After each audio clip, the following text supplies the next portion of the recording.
As for being late, it's not my usual thing, but as you know, this place gets a little crazy this time of year. With that, the Subcommittee on Financial Services and General Government will come to order.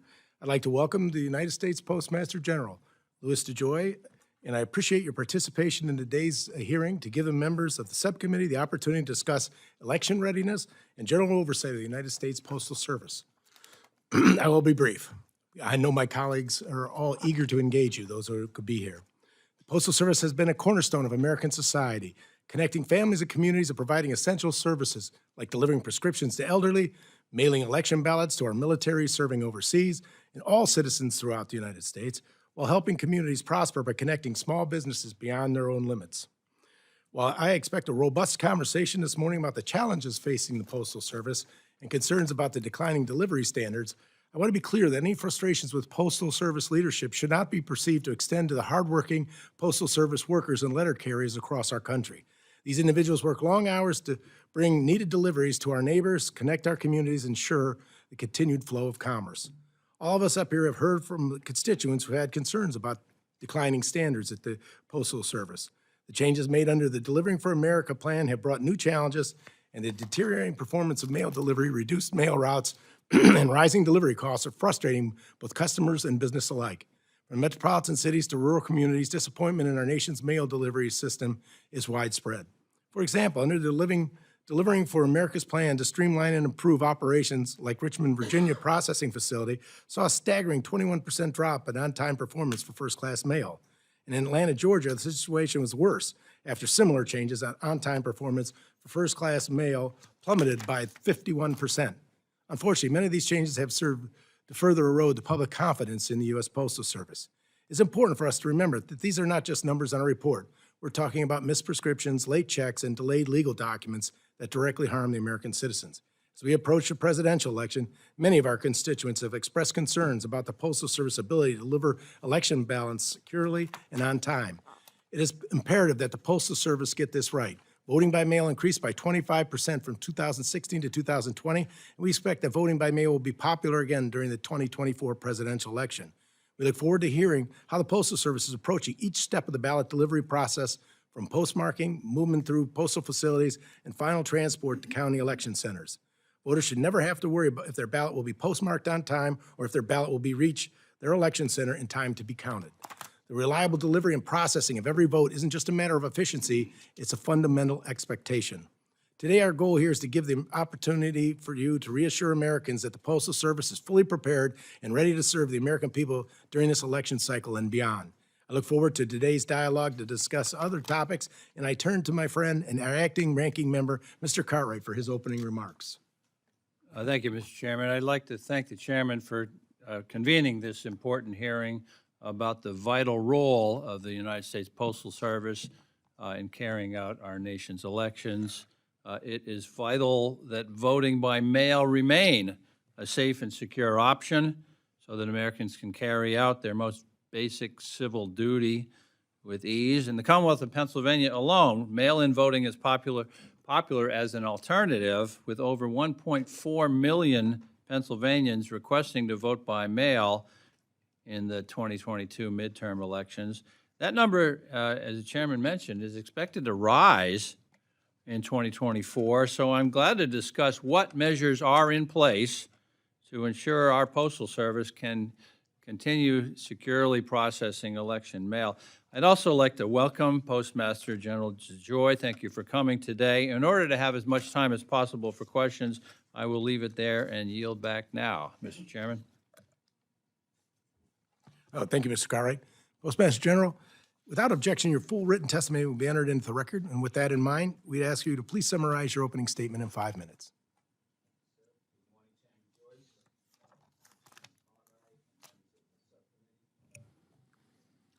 He's handy. As you know, for a variety of reasons, there is a heightened sensitivity and scrutiny across the entire vote-by-mail ecosystem. We recognize that the American public will become increasingly alarmed if there is ongoing dialogue that continues to question the reliability of the Postal Service in the upcoming elections. Let me be clear. The Postal Service is ready to successfully deliver the nation's mail-in ballots. We have a long track record of success, delivering election mail back to 1864.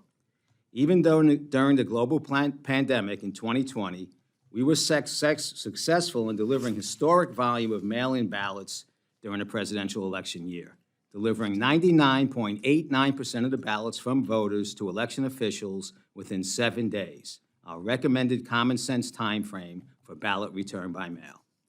We will be even better prepared for 2024. Our network is designed to readily handle a surge in mail-in volume, just like we do every election and holiday season. Even in 2020, the historically high number of ballots accounted for just 0.1% of the Postal Service's total mail volume that year. As in the past, in each general election year, we deploy what are referred to as extraordinary measures, enabling our dedicated people to expedite ballots through our system in the days immediately preceding Election Day when deadlines loom. These processes, procedures, and their schedules for activation are identified in my written testimony. Importantly, the extraordinary measures we undertake immediately preceding Election Day are designed to rescue ballots that are entered late into our system, likely too late to make the election deadline set by election officials. They represent a deviation from normal mail flow and processing, meaning they won't run through our plants and processing machines as mail normally would. We engage in these heroic efforts to beat the clock, and they are only used when the risks inherent from deviating from our standard processes are justified by the risk of a voter's ballot not meeting a state's election deadline. In those instances, we prioritize expeditious delivery. One other key point that sometimes gets lost is that we are a national service, and to operate successfully, we must have consistent policies nationwide for our system to operate at the level of precision required. Despite our own consistency, we operate as the one uniform element in a sea of variation when it comes to elections. There are 50 states and thousands of election jurisdictions that are far from uniform in their election laws and practices, and that often don't consider how the mail system works. We do not determine state and local election laws or the extent to which they incorporate the mail. We do not conduct elections or determine their timing or deadlines. We do not determine when election officials mail ballots out to voters or when voters return ballots back to boards of elections via the mail. We do not determine how and whether election laws rely on our postmarks. We do not design ballots or ballot envelopes. Instead, the Postal Service collects, processes, transports, and delivers the nation election mail when public policymakers, election officials, or voters choose to use the mail as part of their election system or to participate in the election process, and we do so extremely well. Additionally, on an extensive and ongoing basis, we educate election officials and voters on how the mail system works and the additional measures that we employ year-round and in the weeks immediately preceding the general election that are specific to election mail. We will continue to encourage that the voting public mail early. And if they choose to return their ballot by mail, we recommend they do so at least 7 days before it must be back to their election official under the laws of the state where they are voting. That's the key to everyone's success, and we could use your help in communicating that message. Finally, internally, we are collectively working around the clock to communicate with all stakeholders in the voting ecosystem and address and resolve any issues. We are utilizing resources from the Inspection Service and the Inspector General to help ensure that we successfully deliver the nation's election mail. Let me end where I started. The Postal Service is fully ready to successfully deliver the nation's mail-in ballots for voters who choose to use us to vote. Mr. Chairman, that concludes my remarks, and I welcome your questions. Thank you, Mr. DeJoy. And before I recognize myself, I'd like to thank you for being here today because I think it's important that we have this honest, frank discussion the American people can understand. And I appreciate the points that you were making about different states having their rights and having their voting deadlines, and that we want to work together to make sure the public knows how they can be consistent with that. Now, we'll begin our questions, and each member will have 5 minutes for the questions and their answers. And when the time turns yellow, you have 1 minute remaining. And first, I will recognize myself. And, I would be remiss if I didn't start off with one that was specifically given to me by my Secretary of State, Frank LaRose. He's indicated that in 2020, the regional sort facility in Detroit experienced significant disruptions to the point that election mail for Northwest Ohio needed to be routed through Cleveland. And so I wonder, Mr. DeJoy, what has the Postal Service done to ensure that situations like that won't repeat itself in 2024? So, sir, we are, as you recall, in 2020, the election of 2020, I was here maybe 3 months, right? 3 months. We were at the beginning of the election was in the middle of the pandemic.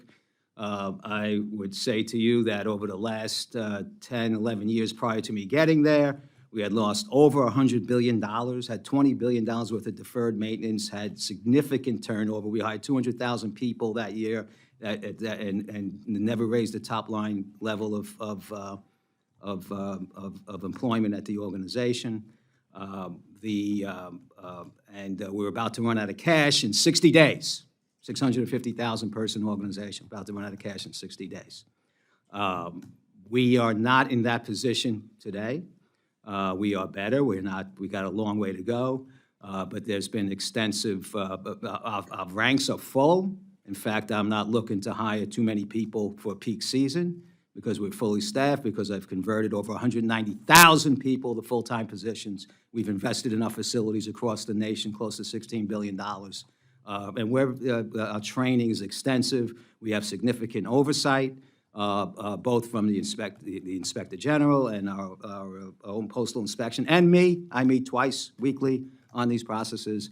And the fact is that we are a system of 31,000 facilities on any given day. Right now, I'm shutting down plants in Florida because of the hurricane. On any given day, we have different issues for different reasons that go on throughout the country, if not throughout the world, and we have to respond to them. And if routing mail to a different location still gets it there 99.9% of the time, we're going to continue to do that. I don't know what the specific issues were in Detroit at the time. Many of them that continue from an ailing system. We definitely have improved that. Well, during the 2023 election, the Ohio Secretary of State found flats of mail sent by voters as early as October 24th, 2023, were received by all the boards on or about November 21st, 2023. All these problems trace back to the Cleveland Regional Sort Facility, which services my district. This is well past both the deadline for absentee votes to be counted and estimated U.S. Postal Service standards. Effectively, these voters were disenfranchised because of the USPS failures. How specifically have you enhanced the all-clear procedures you referenced in response to the National Association of Secretaries of State? And can you assure us that these procedures will ensure that that doesn't happen in this upcoming election? Well, I'm not. I would need the specifics of Cleveland, but our processes are extremely enhanced right now. I've set up an operational precisions group, not just for the election.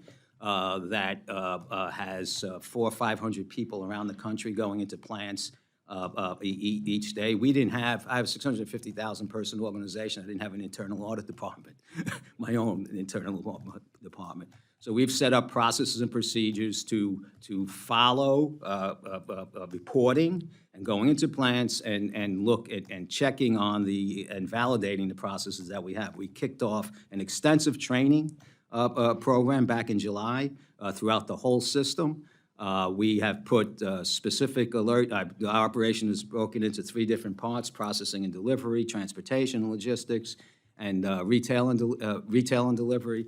And all of those executives and those teams have specific tasks that they need to do within the facilities in terms of how we identify election mail that's being tendered, how it's moving through the process. We have we cleared in the plant at the end of the day, and that goes on to the delivery centers and into transportation, and they are executing that fairly well, pretty well. We have improvements. That's why I'm meeting 2 times a week to go over what the status is. I get reports from the OIG on a weekly basis. I get reports from my own inspection service. So again, I think our goal is to do what we have done before, at least in elections throughout the nation, is to perform highly admirably. Thank you, Mr. DeJoy. I now recognize Mr. Cartwright for any questions for 5 minutes. Thank you, Mr. Chairman.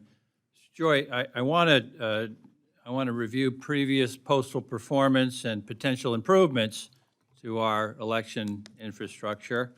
In July of this year, the Postal Service Inspector General published a report titled "The Postal Service's Election Mail Readiness for the 2024 General Election," and you're familiar with that report.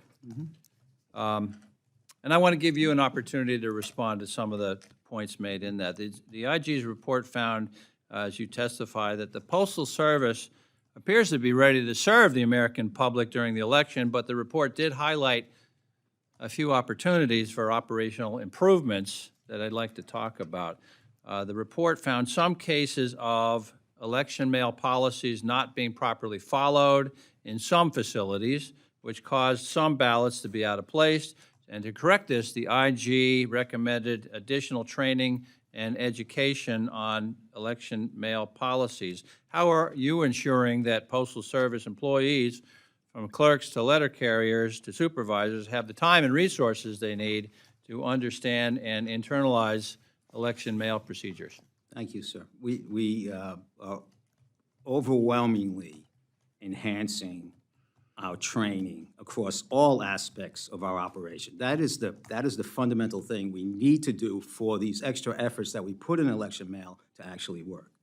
Okay, so we are on lots of different processes and groups and departments in terms of our reorganization, and we're on a daily mission to train over 600,000 people across 31,000 ratty locations, I might say, on how to improve our operating practices across the board, and at this time, most specifically in the election mail area. Okay, we're doing very well at this, just not perfect. The OIG, on the other hand, has a couple hundred people. They send out to those same rowdy plants and interrogate and investigate our people and review processes, and they find some things wrong. They're perfect at that. Sure. Tell us what the Learn and Grow education series is. This is Learn and Grow is a normal process within the Postal Service where whatever subject matter that we want to teach our workforce on a specific issue, sometimes it's in general to all areas of the organization, sometimes it's specific to a department. We create content, be it written material, be it video, be it, and we put it out across the organization through stand-up talks and other methods of. And you've been growing that, is that correct? We talk to our employees a whole lot. Okay, Now, and on election mail, there's a weekly election mail education series that began in February. Am I correct in that? We have a lot of things that, yes, so that if we have weekly, there's a lot of material out there with regard to election and other service matters. Thank you. Now, the July Inspector General report also showed cases of employees who were trained on election mail policies but did not properly execute them during the election. The IG made multiple recommendations that management reinforce policies to postal workers handling election mail. In light of that report, how are you keeping election mail procedures front of mind for busy postal workers during the election?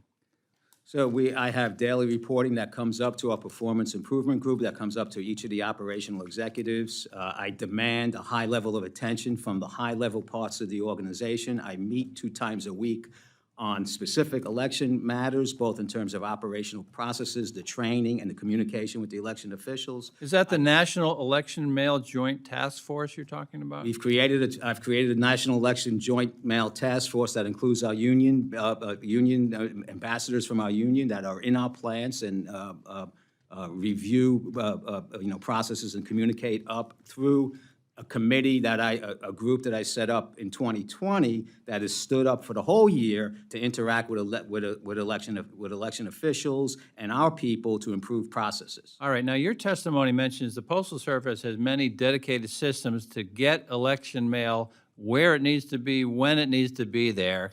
Can you discuss some of the details of these systems? Additionally, how will you track compliance with the systems? Well, systems I'll apply it where I think we're talking about. Basically, the postal system as a whole, as it works, would collect mail and it move through its normal machine process, its collection, aggregation. its transportation process, its machine process to get through and go on to its destination in a normal course of business without segregating it and mining for it separately, throughout the process. That is the mail process as it was designed and been using, and this, for the most part, operates at a high level of precision. Right now, we deliver 60% of market-dominant mail a day in advance, and 96%, 97% the day after its delivery date. These statistics, about 80%, 40%, are all with regard to an archaic timing system, right? But for election mail, we add to that with additional processes called extraordinary measures, where we rifle through each day, our carriers. We rifle through 300 million pieces of mail as they move through the system, and look for ballots and pull them out and expedite them through a variety of different ways across the nation. And there's a host of other operations that we take when we look at how our machine processes are worked. Right now, we will not even put a machine in for maintenance without me signing off on it. Right, because we put it, not necessarily because it's going to impact the mail, because we're trying to calm everybody down. On that point, last question. Yeah. Are American citizens going to be able to trust mail-in ballots? Absolutely, absolutely. I don't know why you wouldn't. We've delivered in the heightened part of a pandemic in the most sensationalized political time of elections, and we still got with a lot of noise, for lack of a better way, at the particular time, and we delivered at 99 point whatever % I mentioned earlier. So Thank you, not- Mr. not a Chairman. I'll doubt. yield back. Thank you, Mr. Cartwright. Now recognize Mrs. Hinson for 5 minutes. Thank you, Mr. Joyce, our chairman, and our ranking member, Mr. Cartwright, for serving in that capacity today. Thank you, Mr. DeJoy, for coming before our committee. I think, as it's very clear here, Americans need to be able to trust you and that they can rely on you to get their election mail not only sent, but processed effectively, and then, of course, after that, accurately counted. And I know you're not a part of that part, but it's got to get there first. Earlier this month, a group of state election officials submitted a letter to you expressing concerns about that process for the mailed ballots for the general election. Addition to staff training and delivery times, they noted that they had not seen significant improvement or concerted efforts to remediate their concerns. Now, I appreciate also in your response, which I have both of these, their letter and then yours, that you committed to work more closely together with state and local officials leading up to the election. So in response to that, what specific actions have you taken to ensure that your staff are accessible to our state and local election officials on the ground in places like Iowa to be able to quickly address those concerns? So thank you, Congresswoman. First off, the intensity of the interaction on the vote by mail from election mail officials under an extreme amount of pressure, and I recognize that.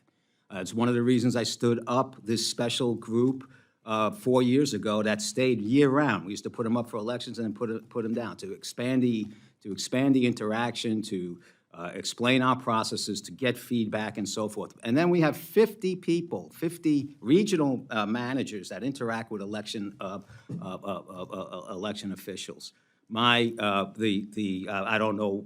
I mean, I am a very accessible Postmaster General. Yeah, you're here today, which we A phone call appreciate. would have helped instead of a letter to the press, because we've had a good working relationship with those. I got on the phone with them after, and we have scheduled meetings. I'm going to meet with the whole, with a larger part of that group. But I also, recognize that we're not perfect. We're not perfect in communication. We're not perfect it's not a perfect system. So And we for are our people back home, so, just from this is about a relationship building then effort so that they can know that those concerns are being heard, number one, but also acted upon. So are you, as far as these trainings, are you encouraging that so that people know, hey, we have a system to run our concerns up this food chain if they do identify problems with mail-in ballots? Are there going to be processes in place to ensure that USPS staff are not only responsive, that they're notified, and that these issues are dealt with in a timely manner? Thank you, Congresswoman. Processes and systems are being intensely managed now and intensely reviewed. But to your question about the communication, we're a large organization going through a lot of change, and as intensity builds, Sometimes we're the last to the party, right? And we need, because of our, our functions. I have, after my conversation with those election officials, I convened a whole group that is in the nationwide election mail, our group. I convened a meeting of the 50 state people that are out there. I reviewed all their interactions. We had a review. I've added more executives to that particular team. I set up 2 meetings a week with them where we are analyzing the feedback and the complaints, and it's coming up through a larger executive team, and we're engaging in trying to be, however, we are proactive, but we need to be more proactive and not just wait for issues to come to us to have dialogue with these people, but to be proactive and express and building confidence. Yeah. Well, and you talked earlier about standard procedures, right, which I understand, and every election law is different in state to state, and I know you included that in your testimony, and I think just as we're having, the bigger conversation here about process, making sure that there is a very, very clear process. The relationship is part of it, and I appreciate those conversations are happening, but making sure that our people know, hey, we're keeping an eye on this. You have a standard process in place to not only deal with it in a timely fashion, but also remediate it and make sure it never happens again. Understanding that you are going through some of these major systematic changes, people don't want an excuse of a change. They want to make sure that their ballot's going to be there in time, right? And I think that that's what, when we're dealing with these people back home, I just would encourage you to be sensitive to that.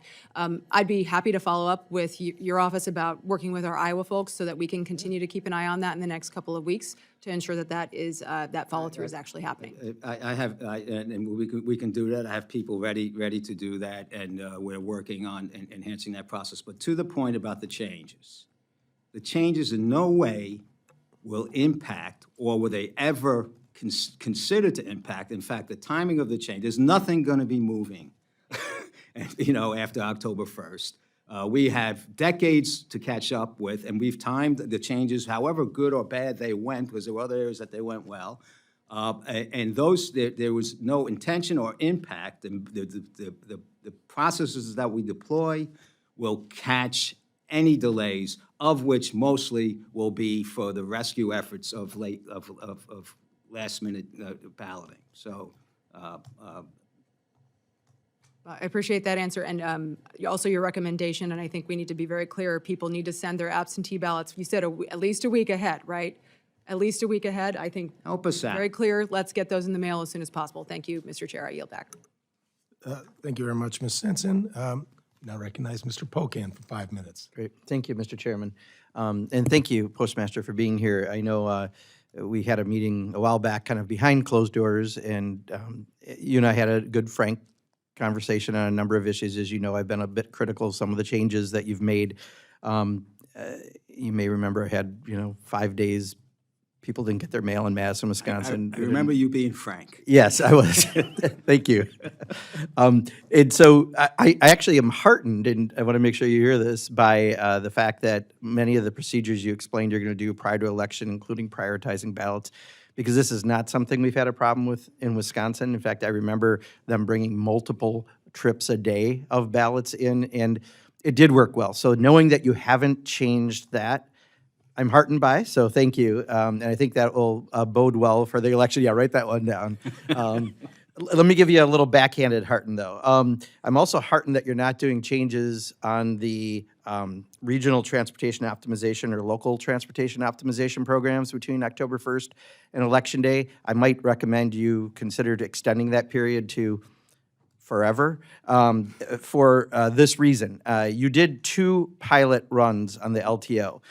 You did in Richmond, Virginia, and Green Bay, Wisconsin, in my state.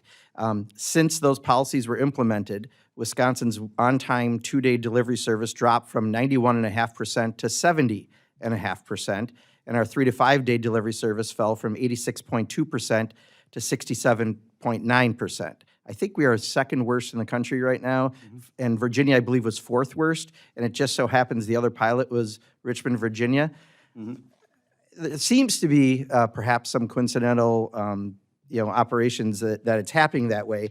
But can you tell me more about if our service dropped that significantly since this was implemented? What makes you think this is a great plan to extend nationally. And again, I'm really heartened you're not extending it from October 1 to the election day. That gives me some reassurances. But our actual experience in Wisconsin was extremely negative, and we already have the processing center problems. Can you explain a little more about this? Yes, sir, certainly. So, first off, most single-piece first-class mail, which what is our system is mostly designed for, was about 59 billion pieces a year in 2000. It was less than 12 billion last year.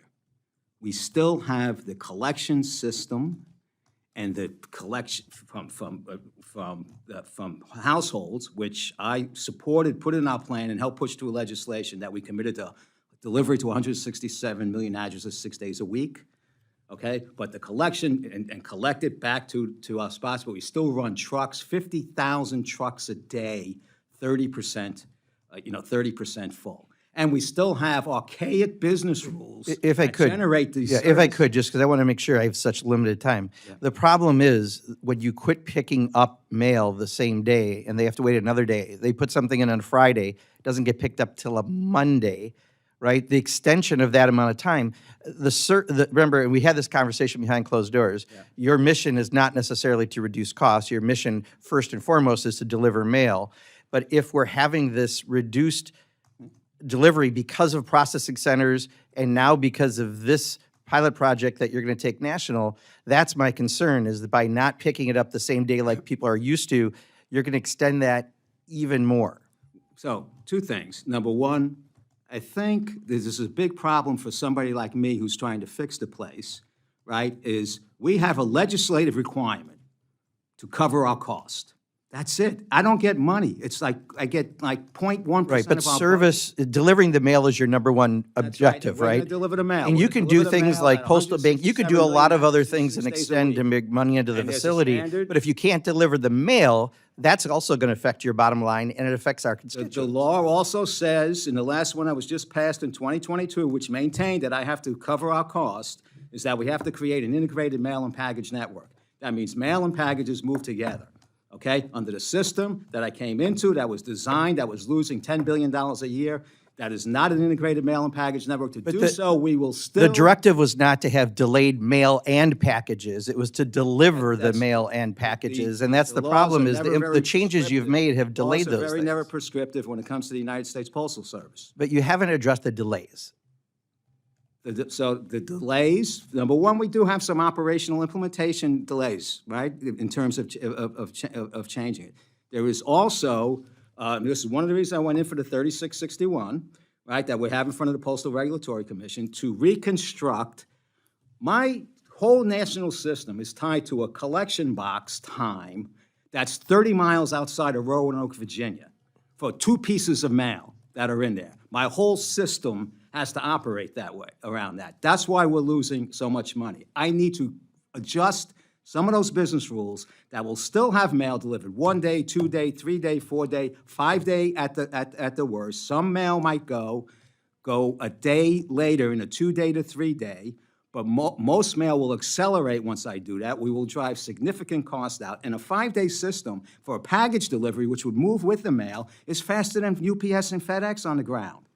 Right? So there are some adjustments. This cannot be fixed. This cannot be integrated. This cannot make money unless we get realistic about what has happened to the organization over the last 15 years, despite the 2006 PAEA legislation, which was probably the worst legislation ever thought up by the Congress, and that dramatically was punitive to this organization. So, Mr. Chairman, I'll try to get an answer in the second round. I thought I answered your question. Thank you, Mr. Pocan. We're going to move on to the Natalie address, Mr. Carl. Postmaster General, thank you for joining us today. We had a very good conversation the last time we got together. It was behind closed doors. It wasn't intentional. We were just trying to get some questions answered. And I told you my biggest concern, and I could not return back home if I didn't start with this. But you closed the post office in Spanish Fort, Alabama. And I had asked you if you would check on that, see what the possibilities are of opening that location back up. It was a simple retail. It was pretty, it wasn't mass managed. It was a very simple post office. And I want you to understand, like I told you at the last meeting, that by closing that post office, they lost their identity. And I get a text every day. I get hammered on social media every day. And we receive at least one or more phone calls every day wanting to know when the post office is going to be reopened back up in Spanish Fort. What can you tell me about that? So, Senator, first, I did not close that post Well, office. okay. You're- That post office was closed a long time ago, as many hours in post offices were adjusted. About 70% of our post offices don't cover the cost of the people that work there. We could not, when we come to an end of a lease on a facility, landlords in those towns make uneconomical offers to us to renew, thinking that we would have to stay, and we could not make a deal with that particular landlord, and have not been able to find, and we communicate this a lot through my staff, but we've not been able to find suitable locations for a retail operation there. There are other post offices within, a few miles of that particular one. But I will, this year is our year to look more at how we expand the use of our 31,000 retail centers besides just priority mail bags and Hallmark cards, which don't cover the cost. And as we start doing more processes to enhance federal government communication and supplies, like we're doing with the COVID test kit program that we're launching today, or become a bigger enabler of commerce, like we're doing. We're the only ones growing in the package business, in the package industry this year. We see our retail operations being centers of the community, but it doesn't mean every retail operation. If I can't find a spot in the town to do our work effectively, I can't be there. Would you allow me to help you find that spot? Absolutely. Because I promise you, I can find you a Let's spot do it. at a price you can't refuse. Let's do it.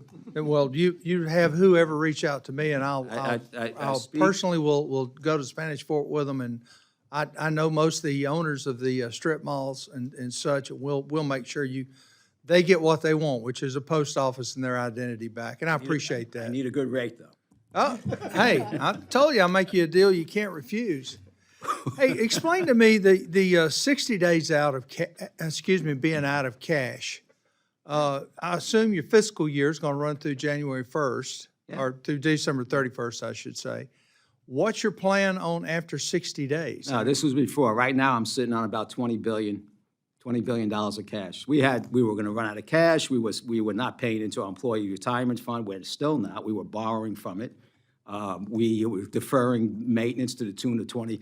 I go to put a conveyor in a facility for $8-9 million. I got to pay $30 million to fix the bathrooms, the roofs, the parking lots, the dock doors. I walk in our plants and facilities, I see horror. My employees see just another day at work over the last 15 years. So, and cash, running out of cash. In fact, the Board of Governors, when I took the job, the Board of Governors request for Congress to put $70 billion into the organization, of which I said that's, if we put $70 billion in, we'd be back in 2 years, right, for more money, and it wouldn't fix the problem. We have an operational problem, operational execution problem. We have a tools and equipment problem. We have an inability, we were poorly positioned in the marketplace to grow up, to grow our revenue. We didn't fight, the numerous lobbying issues and resistance that existed for making any particular change over the last 20 years. And we found ourselves in a place that we were going to run out of cash in 60 days if we paid our bills. Well, I appreciate the fact you're fighting for not just the postal employees, but also the locations, because some of them are very tired. Yeah. They truly are. It's awful. Yeah. It's Well, awful. Thank you. I've got more questions the next round, Chairman. Thank you, Mr. Carl. Now recognize Mr. Edwards for his 5 minutes. Thank you, Mr. Chair. Mr. DeJoy, thanks for being with us. Thanks for taking on this task. I can't imagine a job with any more risk, unless maybe it's Speaker of the House. You're not in an envious position. I need to be able to convince the folks back at home that absentee ballots are secure. And I'm still not able to do that. Could you walk me through very carefully a day in the life of an absentee ballot, from the moment that it gets put in the mailbox till? So we'll start with, let's start with the outgoing, because that's quick. Most election boards come, we have a tendering process, we have a way of marking ballots within the system. So they bring in trays of mail usually to go outbound, and we have a handoff. They can't come in the plant but we have a handoff. And then there's a whole process of segregating and running these through our systems on the outbound to the voter. Okay, then coming back, if the voter, let's say they bring it into a post office, and they want to get it postmarked, we would hand postmark at a postmark. It usually gets put in with the loose mail, maybe separated in a different tray, but it moves with the loose mail from our post office on a truck, on our truck, our secure trucks, into the plant where we have processes to put it in the mail system, the machinable process, but also look through the plant at the end of the day to make sure that everything has cleared. We look in the machineries, we look in the corners, all that to make sure that it's cleared. And then we have special, especially now, come October, special processes to do coordinated with the election boards to shuttle back and forth mail to the election office. When we get to now, I think October 21st, when we turn it on, we don't even bring ballots back to the plant.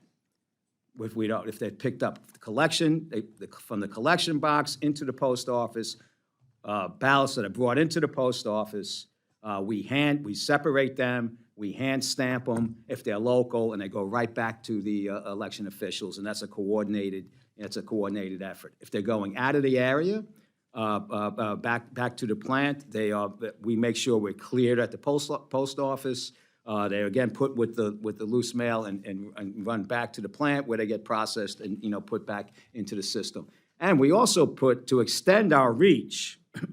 So from a post office, which serves a couple of 5-digit zip codes, we may put a hub to run multiple post offices to do the same, so it doesn't have to go back to the plant where we stamp and run secure. It goes back to that hub, and then back to we aggregate and go back to the election official. This gets done, sir, like every night religiously as we're going through. So we have, from my standpoint, very, very tight controls over what gets put in the system and gets delivered. I mean, it's in with 300 million other pieces of mail. We try and call it out, but we kind of babysit these pieces, through the process. So would you?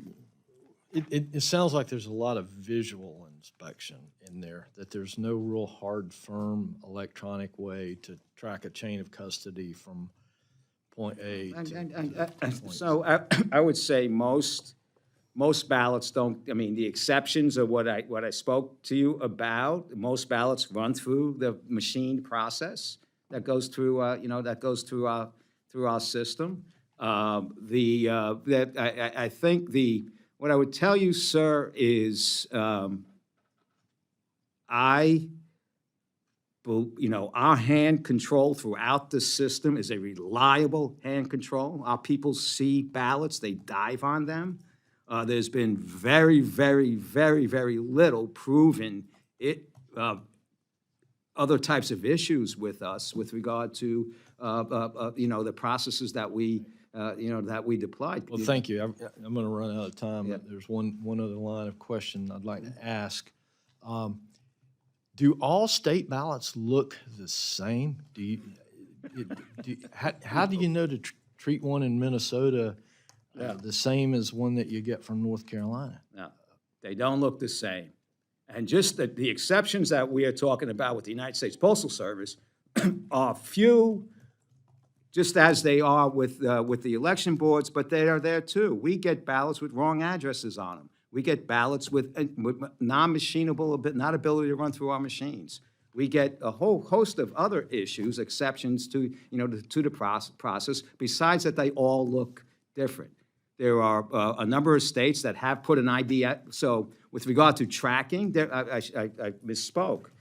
Those election boards that put an IMB barcode, we have recommended a barcode that they put on their ballots, both outgoing and incoming. We can watch that electronically through the process, and we collect that data and we make it available to the election boards so they can watch it. They could watch it going out. They could watch it and tell their voters that they received their ballot, and when it puts back in the mail, they can watch it coming back. We don't get into that data. We just make it available. If every election board did that, if every state did that, we'd have a whole lot easier job making sure that we perform at that high level, and it would be visible. That has been tossed around by Congress a number of times. Carolyn Maloney, when she was here, I worked with her on a bill, to put that through.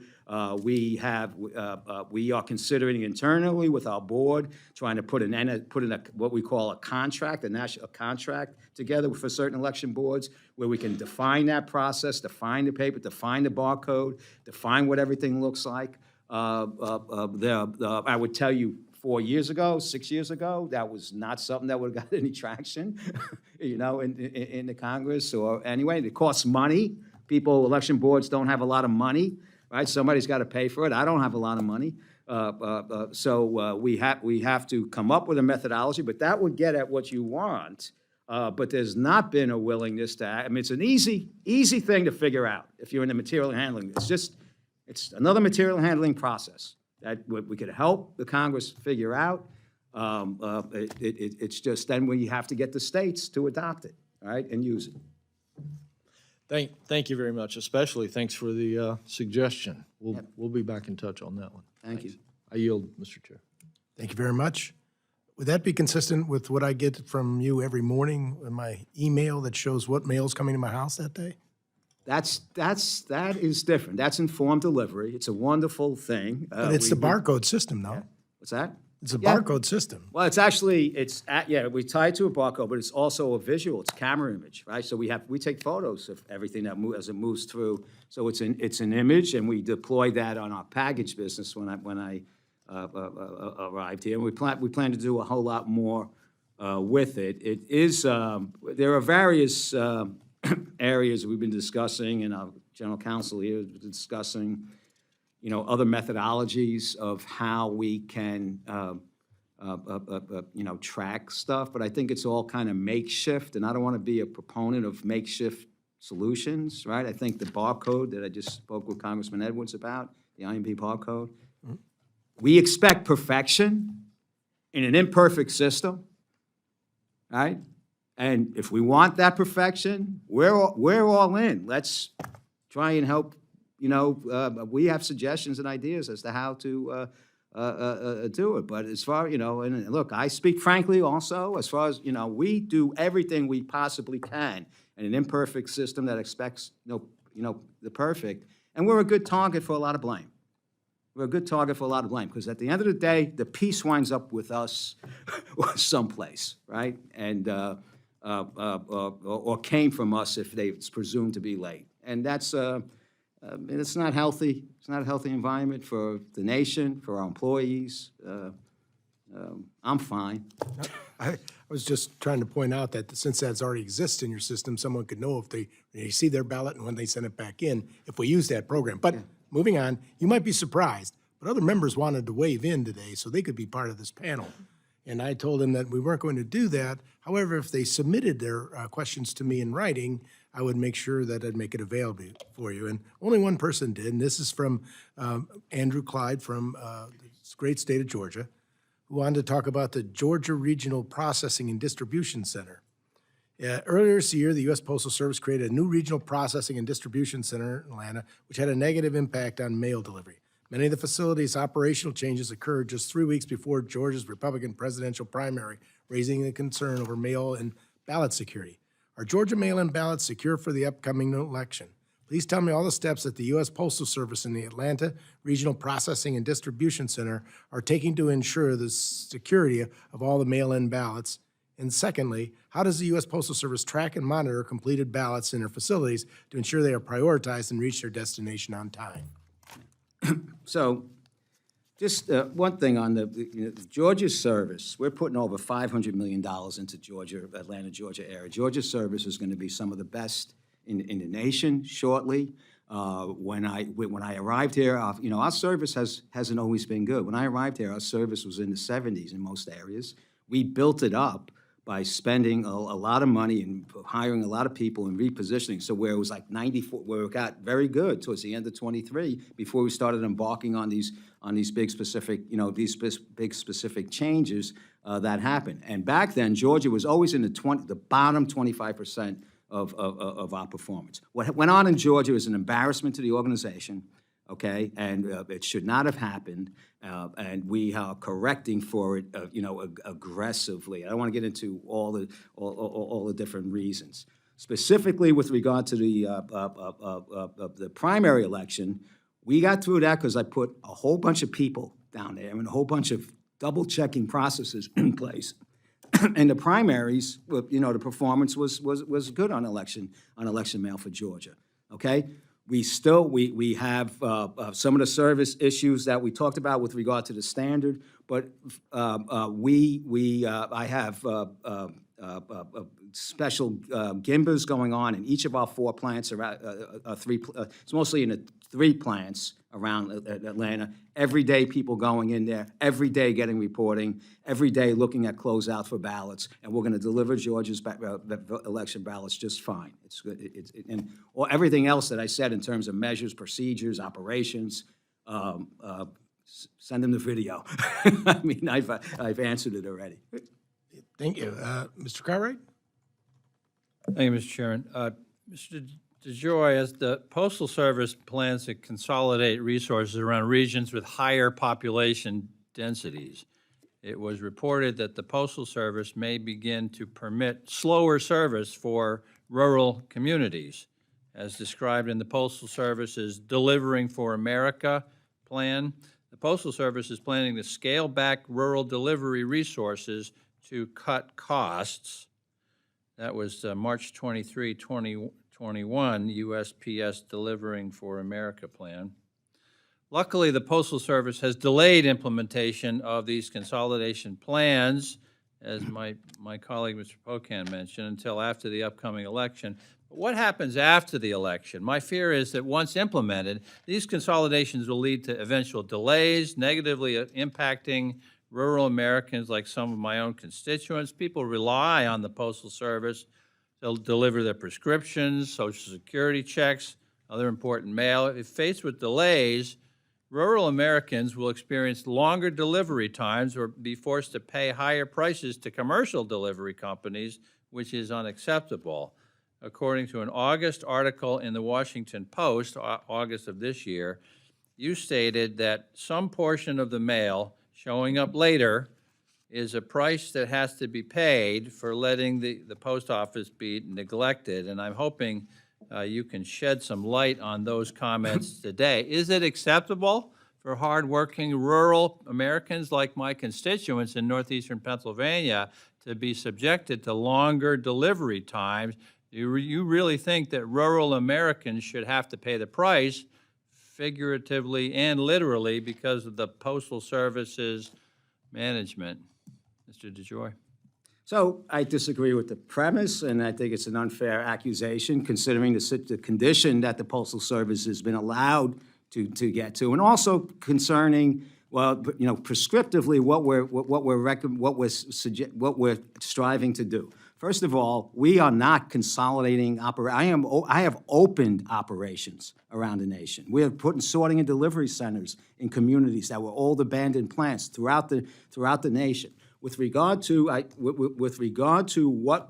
we're going to do with the collection, what we're striving to do with regard to a collection. First of all, on delivery, medicines come from industrial bases, right, get shipped. We are committing to 6-day-a-week delivery. No matter where you are, we deliver. That's going to happen. So all inbound is going to move faster when we get done with this, because we're accelerating the concentrations of volume through the system to get there. On the collections, we go out 200, 300 miles each day to pick up, something from a place, and the whole system has to wait for that to start moving in an efficient manner. What we have in our filing is that we match that pickup and our delivery with the same thing. We are 6 to 24 hours. There'll be a 6 to 24 hour difference in the 1 day to 2, in the 2 day to 3 day, 3 day to 4 day, 4 day to 5 day. For that particular mail, that is out of reach to do successfully. It will not go beyond 5 days because I'll put it up in the air and fly it if I have to. This, sir, is service that is going to be enhanced throughout the nation. It's going to help us. It's going to help us financially. It's going to do what we're required to do with that's specified in the Postal Reform Act. Integrate mail and package movement, and I think it is a tolerable situation. In the Postal Service, my position here has always been that the Postal Service is all about rural America, right? If there would be a real question if we were losing this type of money and only serving urban areas. But this cannot go on the way it is. It just cannot go on. Hang on a second. Mr. Chairman, there's an article in the Washington Post from August of 2024 entitled, USPS Plans Rural Slowdown After Election to Cut Costs. That's the Washington Post, and I ask unanimous consent to append that to the record. I would suggest you get more reliable sources of information, though. I mean, that the Washington Post has historically been a negative, unsubstantiated, sensationalized newspaper as it comes to matters with regard to the United States Postal Service. Yield back, Mr. Chairman. Mr. Carl? Thank you, sir. Postmaster General, I want to save you here because you're going to be misquoted unless you clear it up. Who is handing these ballots? You told Mr. Edwards that the ballots were being handed off to you at the post office. Who is handing you those ballots? Individual ballots? Well, the way I understood it, it was bulk. Outgoing Bulk ballots. Outgoing ballots in bulk. The ballots that go to mailers. Some states send it to everybody. Some it's where it comes from the elect. They're not votes.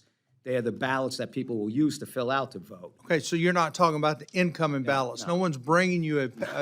Thank you That's for what I'm helping me getting out at. there. That's what I'm getting at. No one can bring you a pallet full of. Individual. In fact, if we postmark, you cannot. Once we postmark that ballot, you can't take it back. So when I put my ballot in that box, Yeah. that is Postal Service mail at that point. Postal Service mail. And your employee's going to pay. Thank you. I just want to make sure that was clear before you misquoted. Yep. And give me an idea what a first-class stamp would cost if we truly had to pay the true value of it.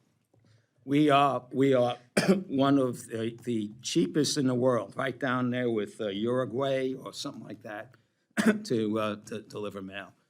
In Europe, it's $2 for first class. Some places $2 for first class mail. My goal, I mean, it would be over $1 right now.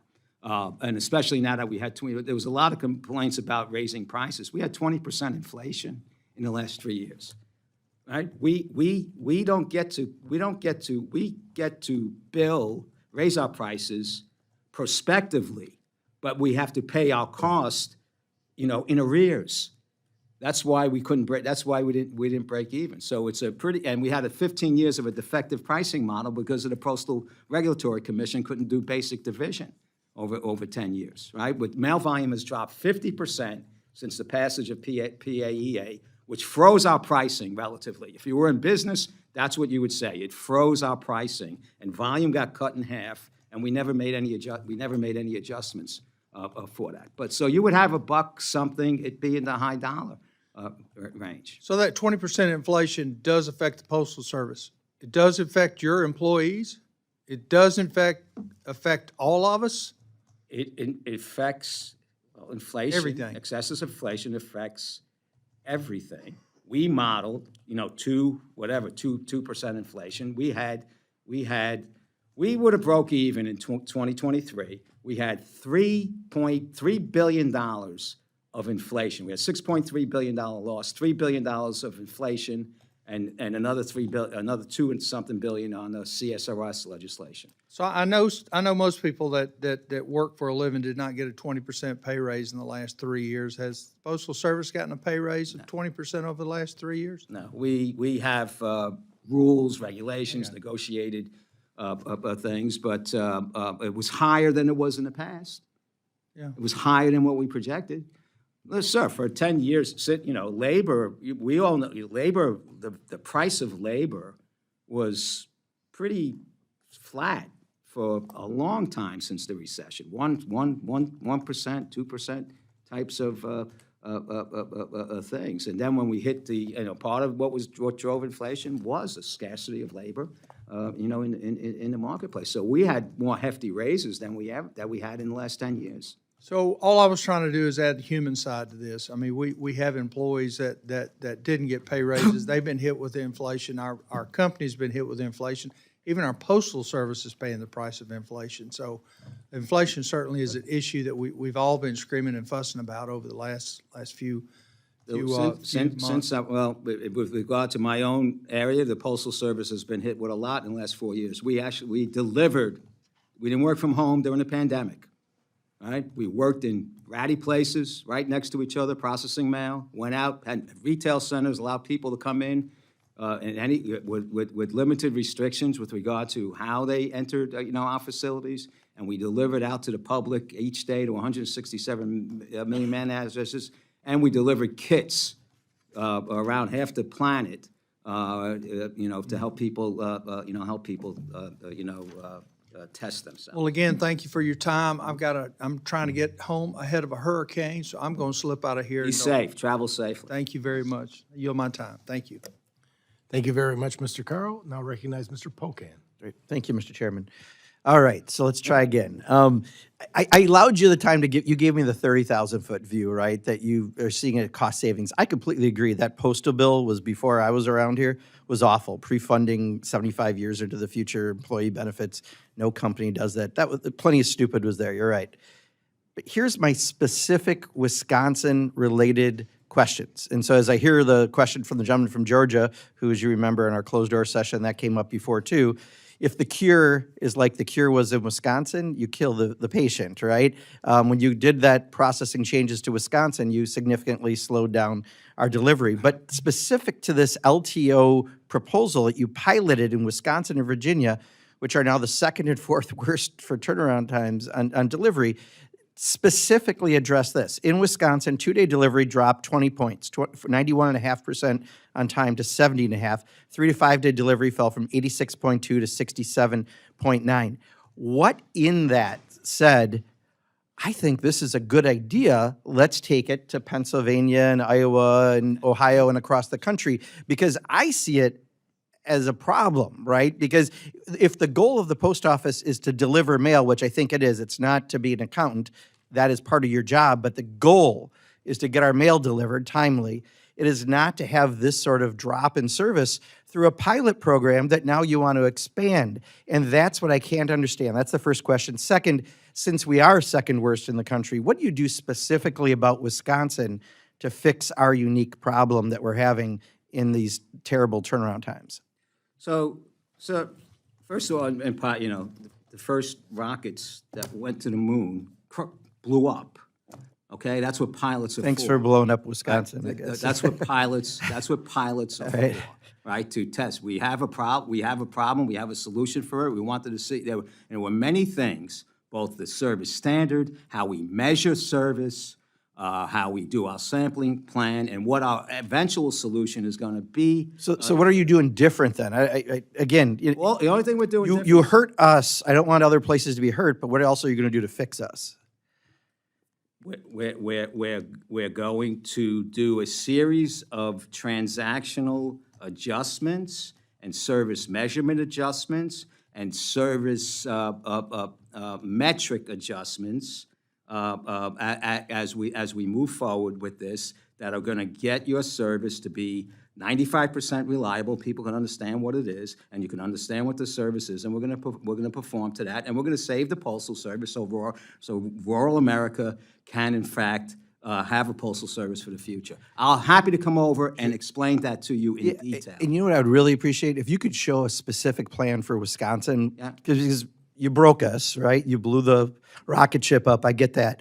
Yeah, well, But what are we doing now One to second. That service fix standard, if you things? look in Wisconsin, right, the next day, we're at like 95% on time. I would just like the plan to fix the service that dropped 20 points in multiple metrics of mail being delivered in my state. And then a follow-up question is, Tammy Baldwin, our senator from Wisconsin, sent you a letter about specifically some newspapers and problems they're having in Wisconsin. Monaco, Wisconsin, Lakeland Times lost 500 subscribers, 100,000 subscription revenue, not advertising revenue, over the past 4 years due to the closing of the Wausau mail processing facility, which again is what you're doing in Georgia right now, which is why I worry about the cure killing the patient, because it kind of did in Wisconsin. She also talked about in Iron County, their paper, 139-year-old newspaper, may face serious declines.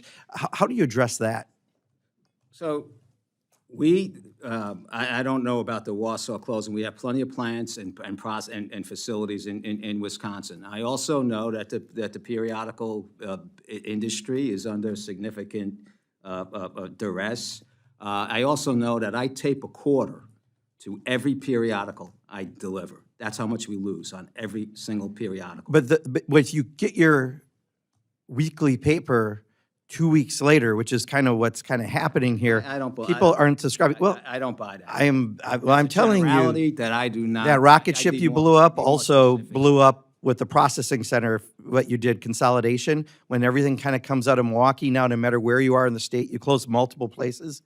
This is the problem of some of the efficiencies. And I understand, I truly understand you're focused on the cost savings. I just want you to be as focused on the delivery of mail, which is the mission of the Postal I'm Service. very focused on the delivery of mail.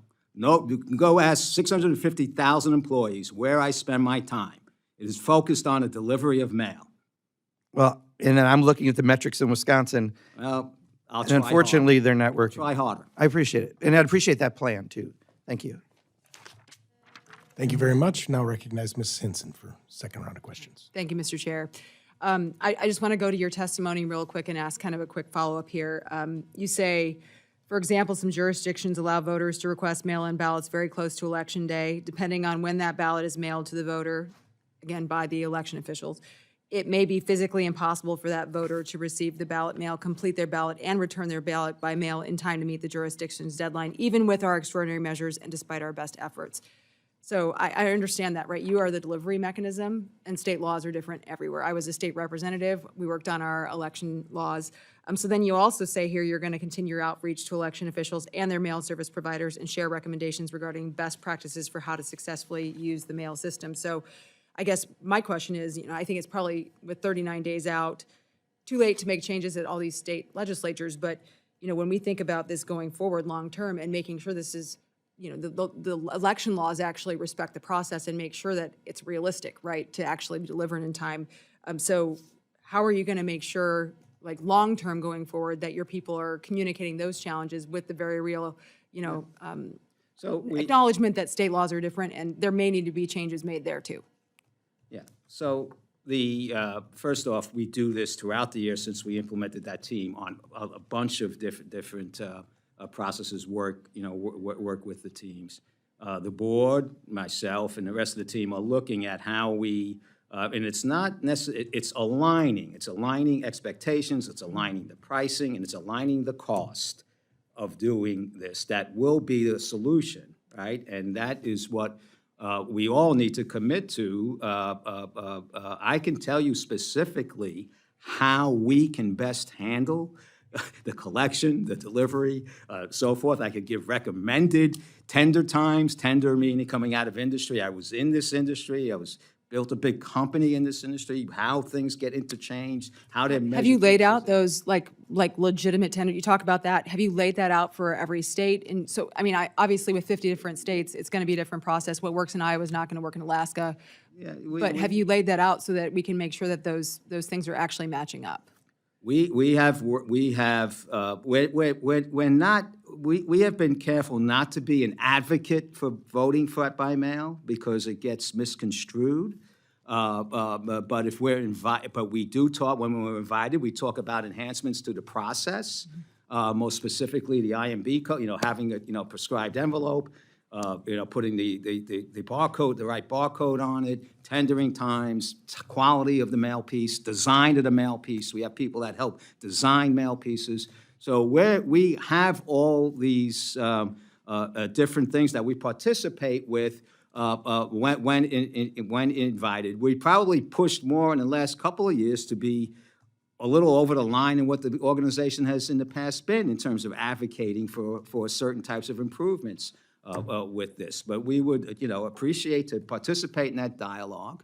But even the legislation that I have seen, and I've been involved with the legislation, has not gone far enough to make it global. And then we're still dealing with the improprieties of everything has not gone far enough to figure out how it gets paid for, right? And so forth, which then therefore requires us to do all these, what I would say, and which was done even before I got here, I just kind of organized a little, these super unbelievable task of rifling through $300 million pieces of mail each day across 3.5 million square miles looking for ballots. Yeah, I just want to make sure that as we go forward, to continue refining this process and make sure it works not only for each individual state, because I want to make sure our states have a purview over these elections, as they should, but I also want to make sure that those laws are realistic in conjunction with what you can do to execute that. And, timing is everything, but I also understand, at the end of the day, Election Day this year is November 5th. If you're saying, 7 days at least ahead, and election law in that state does not jive with that, then something's out of whack here, right? And we need to make sure that we're communicating that. And I'm happy to be a part of that conversation, in Iowa, and I think any of us would like to advocate to make sure that our election laws work with what you can actually execute. We are trying, just for next year, we are trying to put together an electric mail product that a state can sign onto that would be more specific in terms of what it's supposed to do. Our board is interested in that, and I'm interested in seeing how we can move that forward. But it would mean, a strict compliance, and it would mean money. No, understood. Well, thank you for coming again today. Appreciate the answers, and I'll follow up with you on Waterloo. Yes, I Appreciate it. think I'll have good news for you. Thank you. With that, our time is concluded. There may be some members who couldn't make it today, but also like to submit questions for the record. Please submit any of those questions for the record to the subcommittee staff within 7 days. Given the current election readiness climate, we're asking Postal Service to respond to these questions within 15 days. Again, I really want to thank you for coming in today, Postmaster General DeJoy, and I appreciate your honesty and your candor. And with that, it concludes our hearing today. Stands adjourned. Thank you.